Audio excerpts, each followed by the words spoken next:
move into all the scandals on Scandal, because tonight we got into some scandals. Now I know, what was it, episode 1, you know, we had like a senator falling over the banister. Never knew what happened to that. That just disappeared. But okay, maybe it'll come back up later, I don't know. But tonight we had some scandals, and the first one to start off with is Cyrus and this male prostitute who I don't like.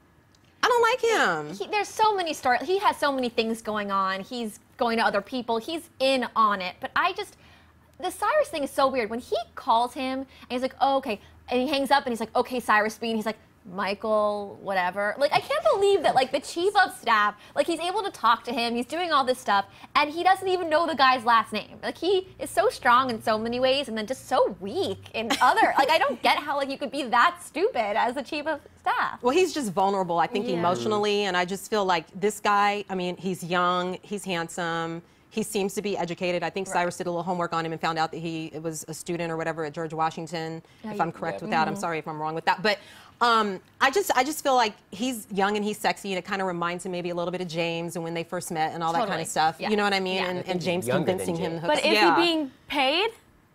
Yeah, there was a money exchange. Well, then with Lizzie Bear, he's feeding information to Lizzie, who's the lobbyist, to get back at Cyrus because he's still upset, or she's upset that David Rosen became Attorney General. So this is how she's getting back at Cyrus. I feel so bad for him. Like, like he's such a bad person, but I feel kind of bad for him in this because he never seems to be. Yeah, like, he's still trying to mourn.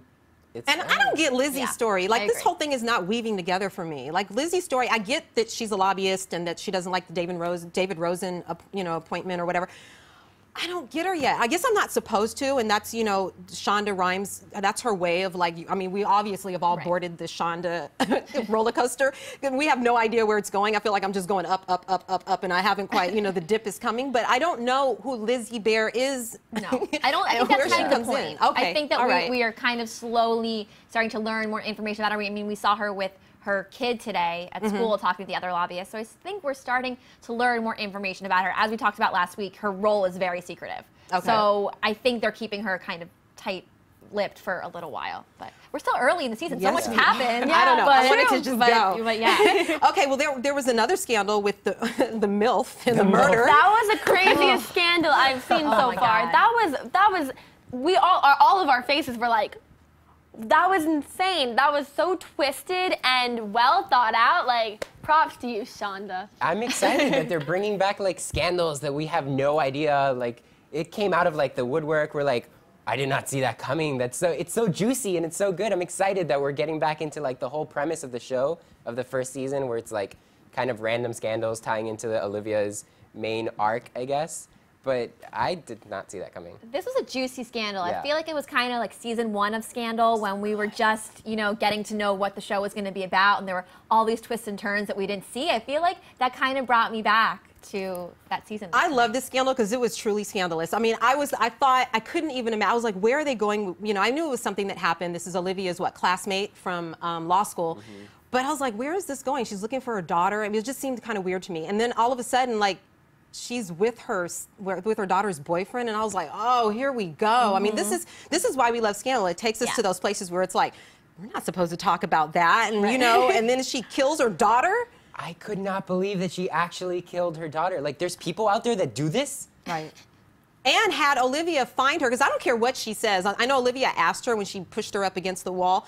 She said, did you have me find her so you can kill her? I think she did have her find her so she can kill her, definitely. We don't know yet that she killed her. We're not 100%. Remember at the end with the briefcase, or the folder that they were trying to tell in the elevator? I think that we haven't seen the end of this scandal, which is cool, because it seems like we see one scandal per episode. So this one might continue on a little longer because we don't know who killed her yet, because she was fighting with that strange guy they couldn't recognize in the elevator. They did arrest her at the end of the episode, though, for the murder of her stepdaughter, they said.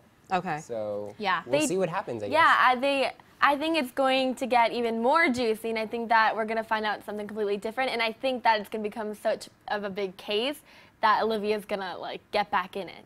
And maybe Gabby will want to get some of that action, too. Join the conversation about your favorite TV shows. Check out the Fan Show Network on thestream.tv.